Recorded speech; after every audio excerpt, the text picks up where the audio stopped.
My name is Poppy Campbell, and I am an assistant language teacher in Kumamoto City.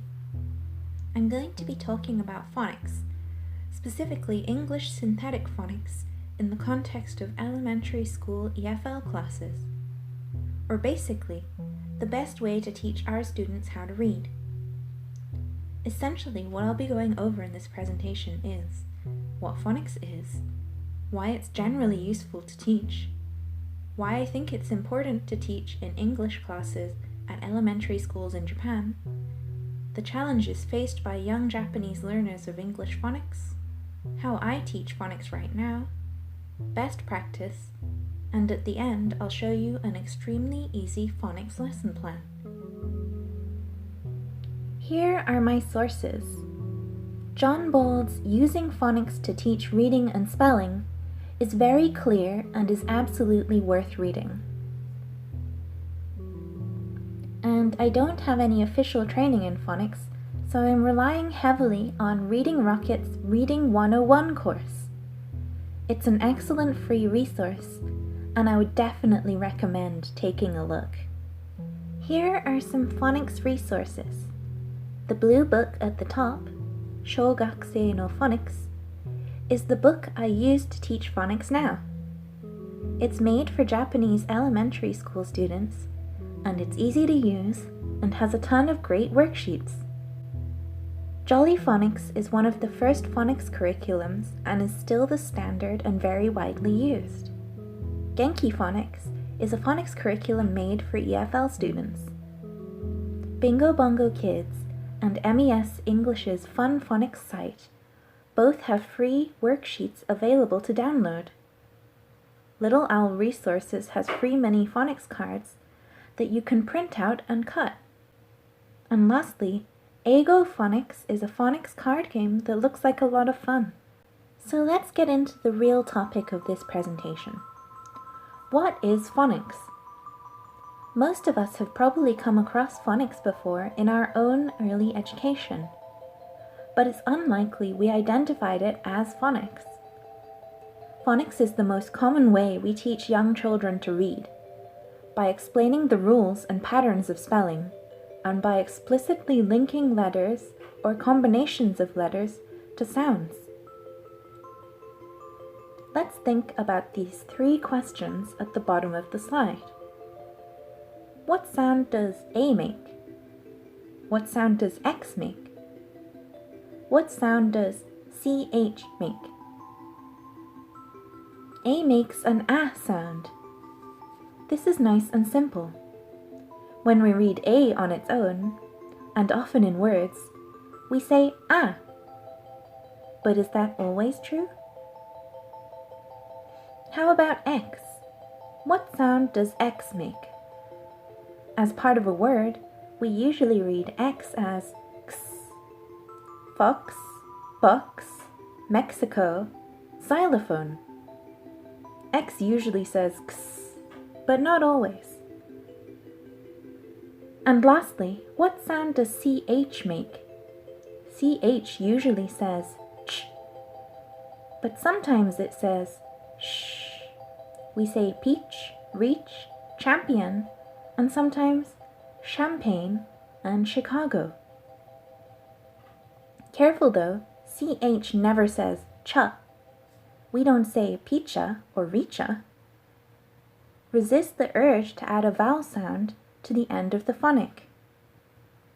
Obviously, phonics is a little more complicated than A says A, but that is where we start. K, A, T. K, A, T. Cat. Does this look familiar? You've probably seen something like this before, a long time ago. Since the 70s, kindergartens and elementary schools have been using phonics to teach us how to read. Most of us were taught the sounds each letter made, and then shown how to put them together to make a word.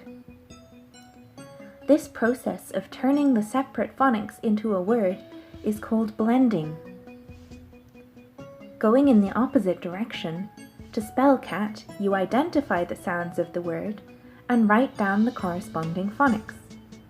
That's called segmenting. At the most basic level, this is how we begin teaching synthetic phonics. Why should we teach phonics? Research shows that it works. Most of this research has been focused on native speaker early education. But there are some studies involving EFL and ESL students. One in China showed that early phonics knowledge was linked to better reading outcomes later on. And 2 others in India showed that phonics instruction improved reading ability. The alternative to phonics is the whole word approach, based on the idea that we don't usually read every single letter, but recognize words from their shape. This method encourages learners to memorize word by sight and learn spelling by rote. However, this doesn't provide learners with the ability to figure out new words for themselves. And it is difficult for students to learn that skill on their own. If we don't explicitly teach linguistic patterns, some learners will not even realize there is a pattern. It could appear completely random to them. There will be some students who are quick to learn how to read and spell without any focused teaching of reading. But some students really struggle. Phonics is shown to help students with reading difficulties the most, and is one of the main components of reading programs for children with dyslexia. The current way we teach English reading at elementary school in Japan is a kind of lazy whole word approach. We don't clearly explain phonics, and we just hope that repeated exposure will eventually lead to the students being able to read the words. This is probably more ineffectual than a real whole word approach curriculum. But even so, the whole word approach has led to falling rates of literacy in American elementary schools. Whole word is simply too much rote memorization. I would welcome any kind of strategic approach to reading in the curriculum, but I do think phonics is the better choice. There are 2 types of phonics, analytical and synthetic. And there is a huge debate still ongoing about which is the best. Critics of analytical phonics say that it's not systematic enough, and critics of synthetic phonics say that it's too divorced from the context of real reading. In synthetic phonics, you start by teaching the phonics themselves in isolation. That means you teach the sounds before you start making them into words. The next important distinction is that synthetic phonics is based on the idea of blending these separate sounds to make words, and segmenting words to spell them. The very final step of synthetic phonics is reading words in context. It's treated as the goal you are slowly leading up to. That means there's often less real reading practice in synthetic phonics programs. In analytical phonics, you start by reading. The teacher points out and practices new phonics as they appear in the texts. The learners then use their experience of words they have already read to figure out new words.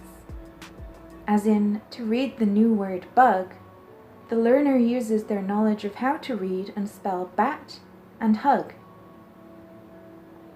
Since you need to remember vocabulary you have already read, analytical phonics relies heavily on the learner's current language ability. If their language ability and vocabulary is low, analytical phonics is harder for them. Because of that, analytical phonics does not seem to be a viable teaching strategy for EFL and ESL. It also seems that almost all resources aimed at Japanese elementary school students are for synthetic phonics. There are also more pragmatic reasons to teach phonics here in Japan. Phonics isn't really taught at junior high or high school, and the curriculum doesn't allow time for much other than the textbook. That means that students could graduate high school and still find English spelling completely mysterious. Next, starting first semester of 2020, 5th and 6th graders have English tests. Their spelling will be tested. It will actually matter now whether they can read and spell. To give them a fair chance, I think we need to actively teach them how to read. It's sad that we can no longer focus mainly on communication, but it is unfair not to help them with their literacy if that's what they're going to be judged on. And finally, phonics is often taught in private English lessons. So not only do students who take English lessons get more practice and tuition, they also have the advantage when it comes to reading. We need to try and support students who aren't taking after-school lessons and not leave them behind. One problem people often have with the concept of teaching English phonics is that they think English spelling is too irregular to be taught systematically. It's true that English spelling is not easy, unlike many much more logically spelt European languages, but it does sort of work. English spelling doesn't have a strict logic to it, but it does mostly make sense. Apparently, 90% of English words follow some sort of phonics rule. But it's a matter of learning when to apply those rules to which words. It's a type of fuzzy logic that relies more on interpretation of the letters than straightforwardly saying each letter the same way every time. However, because it's complicated, children are not likely to notice those patterns for themselves, and are even less likely to be able to apply them. But if we teach even basic phonics, we can give students the tools they need to begin to notice things for themselves. Something that's extremely important, though, is to reinforce the idea that phonics you teach are not a foolproof method to read every single word. Emphasize that the phonic is usually read in a certain way. Never promise that it always works like that. Japanese EFL learners do have some barriers to overcome in regards to English phonics. They already know hiragana and katakana, which are very logical as phonetic writing systems. And English phonics just works differently. English phonics is nowhere near as logical as kana, and many learners have difficulties with that. Also, a letter of the alphabet contains much less sound information than a kana. Ku has more sound than k. Kana are whole syllables. Usually letters must be read in combination to create a syllable. Japanese learners of English often struggle not to turn each letter into a full syllable. That's because they are still not used to the difference in grain size between letters and kana. What do I mean by grain size? Well, phonics are not the same across all languages, because the difference between writing systems is not just visual. Writing systems also differ in the units of sound they represent. This is called a difference in grain size. Kanji often represent the grain size of whole words. Kana represent the grain size of syllables.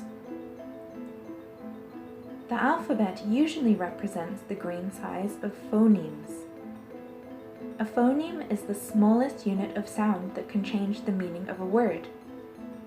For example, cat and cap differ on the final phoneme. Cap and cup differ on the medial phoneme. To teach a child to read a particular language, we need to teach them the grain size of that writing system's symbols. I believe that we can only do that using phonics. Now, after all that heavy theory, I'm going to tell you how I actually teach phonics. This is more of a do as I say, not as I do situation. but I think even this basic level of phonics teaching is beneficial. I exclusively use Shogakusei no Phonics for resources. It seems like the book was chosen long before my time, when phonics was first introduced to the curriculum of the town I teach in. I use the large phonics cards, the worksheets from the book, and a phonics song from the CD. I teach 1st and 2nd grade once a month. At the beginning of each lesson, I teach 5 phonics in alphabetical order. To teach a phonic, I start by practicing the name of the letter with the students. Then, I get the students to make the sound of the phonic for that letter. I try to make it funny and over the top. Then, I point to the picture and we practice the vocabulary word that starts with that phonic. And we sing the song. That's it. For 3rd to 6th graders, I start every class with the phonics song, and then occasionally do a worksheet. For some of my 5th and 6th graders, we've moved on to the 2nd book, which teaches magic E and CH and SH. The song is unfortunately not online, but here's a bit of the chant version from the publisher's YouTube channel, 1979 MPI. A says apple. B says bear. C says cow. Here are some of the worksheets from the 1st book. As you can see, the worksheets involve a lot of listening work. And here's a sample of the 2nd book, which focuses on magic E. But if you shouldn't really teach phonics like that, how should you? You need to teach it explicitly and systematically and do lots and lots of practice. What do we mean by systematic and explicit when we're talking about phonics teaching? Teaching phonics systematically means that we teach it in an order that makes sense. It's generally accepted that we should teach easy sounds first, and also that you only practice with words that the students have already learnt all the phonics for. Explicitly means that the phonics and rules of phonics are clearly explained by the teacher, and the students don't have to work out important concepts on their own. To teach phonics systematically and explicitly, you should teach the phonics in a clear sequence, teach spelling at the same time as reading, practice a lot, and read books and stories that have words that the students can read using their own current phonics knowledge. Scaffolding is a technique used in lesson planning to build confidence and understanding by supporting more challenging work with prior practice. The task is broken down into smaller parts, starting with the easiest part first, which then supports the next part of the task. You build on previous work to support the students to reach their goal. So the scaffolding for phonics as a whole would look like this. Students practice the phonics in isolation. Students blend phonics to read words. Students read words without blending out loud. Students spell words using segmenting. Students practice spelling chains, changing one letter at a time, like cat, cap, cup, cut, nut, not. Students read full sentences, and finally, students spell full sentences. Early lessons in the curriculum should focus on the first few steps, and later lessons should focus on the last few steps. Each lesson should also be internally scaffolded. By repeating this process over several phases of phonics teaching, students should have strong reading abilities. Many phonics curriculums are separated into phases or stages. The exact content of these phases differs depending on the curriculum. On screen is just a general overview of the way many curriculums are structured. The first phase is often pre-reading for very young learners. The basic concept of reading, that the words on the page have sound and meaning, is introduced. This could also include learning the alphabet. The second phase is more pertinent to us. Simple phonics are taught, and students read three-letter words. S, A, T, P, I, and N are popular to start with because they are distinct from each other, and you can make a large number of three-letter words with them. Phase 3 often includes more difficult phonics, like double vowels and CH and SH.